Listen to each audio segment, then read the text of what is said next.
কেমন আছো সবাই? দেখতে দেখতে এবছরের মতো প্রায় শীতটা শেষ হতেই চলল। আর শীত শেষ হওয়া মানে সবজিও প্রায় শেষের পথে।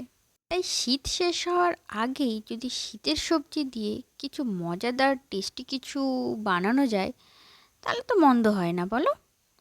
তাহলে আজকে চলো অনুর হেসেল থেকে সেরকমই মজাদার সবজি দিয়ে একটা কিছু বানানো যাক। এখানে আমি বেশি কিছু সবজি নিইনি, বিনস, গাজর, ফুলকপি, ক্যাপসিকাম আর একটু মটরশুঁটি নিয়ে নিয়েছি। এবার কড়াতে তেল দিয়ে সবজিগুলোকে আমি সব ভালো করে ভেজে নেব। মটরশুঁটি আর ক্যাপসিকামটা বাদ দিয়ে আমি সব সবজিকে একসাথেই ভেজে নিচ্ছি। সবজিগুলোকে খুব লাল করে ভাজার দরকার নেই, হালকা করে একটু ভাজলেই হবে। তবে হ্যাঁ, এই সবজিটা ভাজার সময় আমি একটু অল্প করে নুন আর একটু অল্প করে হলুদ দিয়ে দিচ্ছি। সবজি আমার মোটামুটি ভাজা হয়ে গেছে, এবার আমি এটাকে নামিয়ে রাখছি।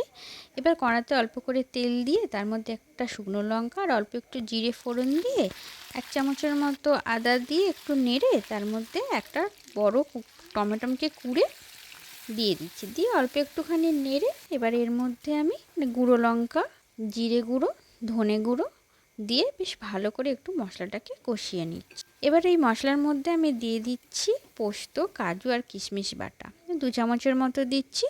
আর দিয়ে দিচ্ছি 1 চামচের মতো সাদা তিল বাটা। সাদা তিলটাকে আমি হালকা ড্রাই রোস্ট করে নিয়ে তারপরে ওটাকে অল্প জল দিয়ে বেটেছি। এবার মশলাটাকে ধিমে আঁচে একটু ধৈর্য ধরে কষাতে হবে যতক্ষণ না তেলটা ছেড়ে দিচ্ছে।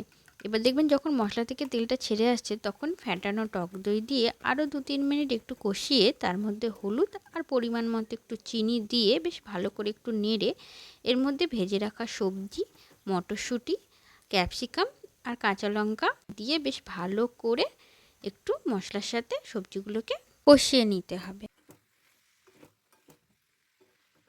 আর এর মধ্যে আমি 2-4টে কাজু বাদাম দিয়ে দিচ্ছি।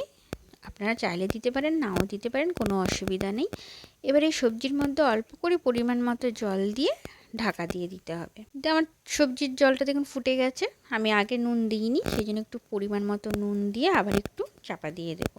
নিরামিষের দিন দুপুরবেলা ভাতের সাথে কিংবা রাত্রিবেলা রুটি পরোটার সাথে যদি এরকম একটা সবজির তরকারি থাকে তাহলে মন্দ হয় না। আপনারা কি বলেন? একবার এই রেসিপিটা ট্রাই করে দেখুন, বাচ্চা বড় সকলের খুব ভালো লাগবে।